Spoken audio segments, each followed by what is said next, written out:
নমস্কাৰ সকলোকে শিকো অহা চেনেলটিলৈ আপোনালোক সকলোকে স্বাগতম জনাইছোঁ। আজি মই লৈ আহিছোঁ অসমীয়া ব্যাকৰণৰ জ্যোতিচিহ্নৰ বিষয়ে। আমি লিখা বাক্যবোৰৰ উপযুক্ত অৰ্থ প্ৰকাশ কৰাৰ সুবিধাৰ বাবে কিছুমান চিন আমি ব্যৱহাৰ কৰোঁ। সেইবোৰ হৈছে দাঢ়ি, কমা, ছেমিকোলন আদি।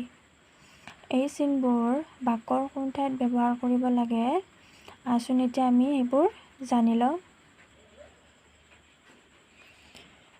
1 নম্বৰতে হৈছে কমা। এটা আখৰ উচ্চাৰণ কৰোঁতে যিমান সময় লাগে সিমান সময় ৰ'বলৈ হ'লে কমা চিন ব্যৱহাৰ কৰা হয়। শব্দৰ পৰস্পৰ সম্বন্ধ ৰক্ষাৰ বাবে এই চিন ব্যৱহাৰ কৰে। যেনে তেওঁ, তুমি আৰু যদু আমাৰ তালৈ যাবা।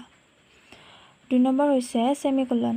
দুটা বাক্যৰ মাজত ছেমিকোলন চিন দি বাক্য দুটাৰ পৰস্পৰ সম্বন্ধ থকা বুজোৱা হয়।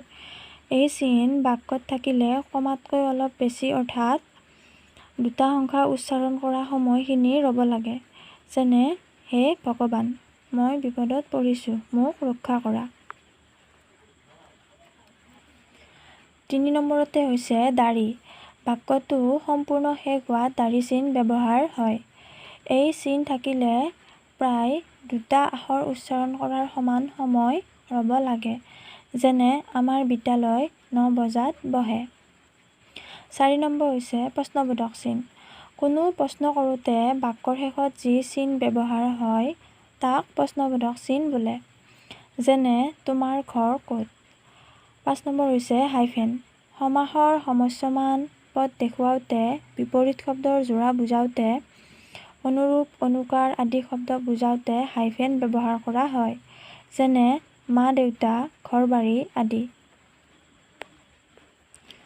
6 নম্বৰ হৈছে কোলন ডেছ চিন।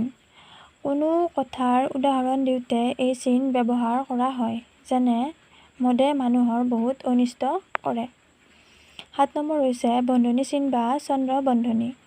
কোনো কথাৰ বিশেষ অৰ্থ বুজাওঁতে বন্ধনী চিন ব্যৱহাৰ হয়। যেনে আমি সদায় ভাল খাদ্য অৰ্থাৎ পুষ্টিকৰ খাদ্য খাব লাগে। ভিডিঅ'টো এইখিনি আছিল। যদি তোমালোকৰ ভাল লাগিছে প্লিজ চেনেলটো ছাবস্ক্ৰাইব কৰি দিবা। Thank U.